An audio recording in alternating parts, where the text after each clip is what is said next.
মুহররম মাসে নারীদের স্পেশাল কোনো আমল আছে কিনা জানলে উপকৃত হতাম। মুহররম মাসে পুরুষদের জন্য যে আমলগুলো আছে আমাদের মা বোনদের জন্য একই আমল আছে, মা বোনদের জন্য আলাদা কোনো আমল নাই।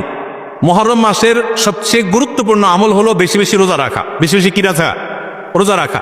নবী করিম সাল্লাল্লাহু আলাইহি সাল্লাম বলেছেন, আফদালুস সিয়ামি বা'দা রমাদান শাহরুল্লাহিল মুহররম। আল্লাহর কাছে রমজানের পরে নফল রোজার জন্য সবচেয়ে আদর্শ এবং শ্রেষ্ঠ মাস হলো মুহররম মাস। এজন্য ভাই মুহররম মাসে বেশি বেশি নফল রোজা রাখার চেষ্টা করতে হবে। বেশি বেশি তো দূরের কথা, অনেকে একটাও রাখতে পারে না, অন্তত 2-4টা হলেও রাখার চেষ্টা করবো ইনশাআল্লাহ। মুহররম মাস কিন্তু শুরু হয়ে গেছে, মুহররম মাস আরম্ভ হয়ে গেছে, আমরা এখন মুহররম মাসের মধ্যে আছি। সম্মানিত মাসের মধ্যে সম্মানিত 4টা মাস আছে, এর ভিতরে সবচেয়ে শ্রেষ্ঠ হলো এই মুহররম মাস, বছরের প্রথম মাস, হিজরি বর্ষের। অতএব এই মাসের প্রধান আমল হলো বেশি বেশি নফল রোজা রাখা। দ্বিতীয় আমল হলো মুহররমের 10 তারিখ আশুরা, এই আশুরা উপলক্ষে 2টা রোজা রাখা। 9 আর 10 রাখলে বেশি উত্তম, আর না হলে 10 আর 11 এই 2